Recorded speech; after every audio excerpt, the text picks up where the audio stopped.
जय भीम, जय भीम आर्मी, जय आज़ाद समाज पार्टी। तो जैसा कि आप सब लोग जानते हैं, आज भूमि अधिग्रहण के खिलाफ जो है मुआवजे को लेकर जो किसानों का आंदोलन था, उसमें हम लोग जा रहे थे। लेकिन इस सरकार की तानाशाही देखिए, यहाँ आंदोलन करना, अपनी बात रखना जो है आपका अधिकार है, लेकिन यूपी में आप अभी ऐसा नहीं कर पा रहे हैं। यूपी में जो है आप जब भी, मैं संभल वाले इशू में जा रहा था, मुरादाबाद वाले मामले में जा रहा था, मैं अमरोहा वाले मामले में जा रहा था, उसमें मुझे रोक लेकर आज मैं किसान भाइयों के जो किसान जो देश की रीढ़ है, अगर अन्नदाता खुशहाल नहीं है तो देश खुशहाल नहीं हो सकता है।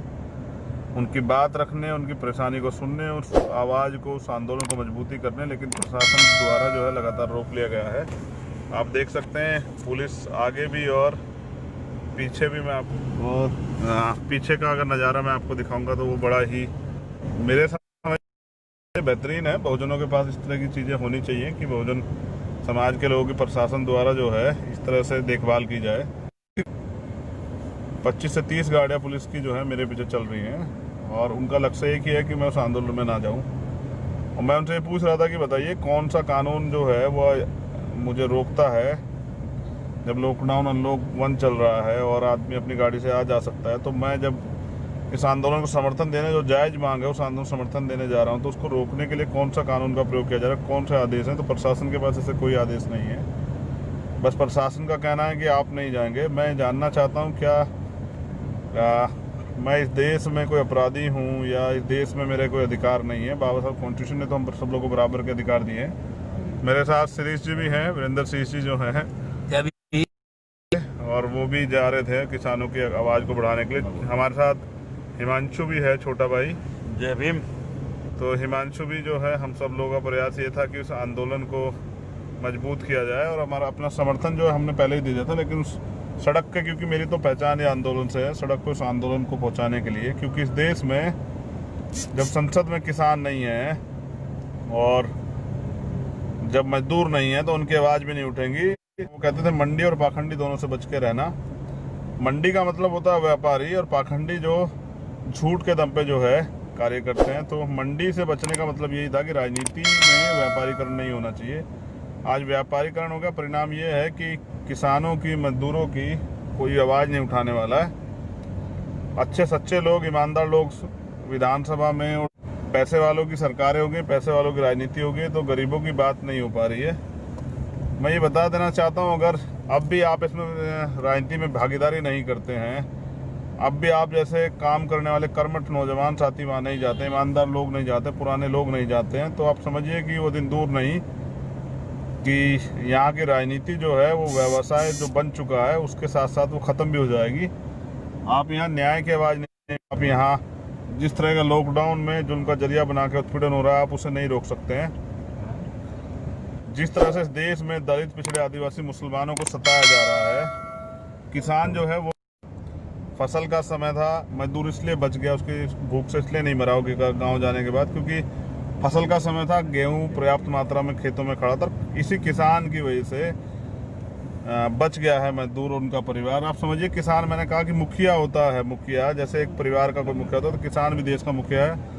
अगर वो परेशान है, उसकी हालत ख़राब है, तो आप समझिए देश के हालत जो है अच्छे नहीं है। तो कोई दिक्कत नहीं है, इससे घबराने की जरूरत नहीं है। गिरफ्तारियों से, मुकदमों, जेल से तो हम पहले भी नहीं डरते थे, किसी भी हालत में डरते, आज नहीं डरते और आने वाले जीवन में कभी नहीं डरेंगे। लेकिन ये भी एक सत्य है कि जिस तरह की तानाशाही की जा रही है, तानाशाही जो है मुल्क के लिए अच्छी नहीं है। इस झूठी सरकार की कमर तोड़ देगा। आने वाले दिनों में ये नौजवान जो हैं, जो पूरे देश में तंग हाल हैं, ये आपको सबक सिखाएंगे। मेरी बहुत बहुत मंगल कामनाएं। उस आंदोलन को मेरा आज भी समर्थन है, हमेशा भी रहेगा। सड़क पे भी अगर लड़ाई लड़नी पड़ी तो हम सड़क पे भी लड़ाई लड़ेंगे। बाकी कोई परेशान होने की जरूरत नहीं है।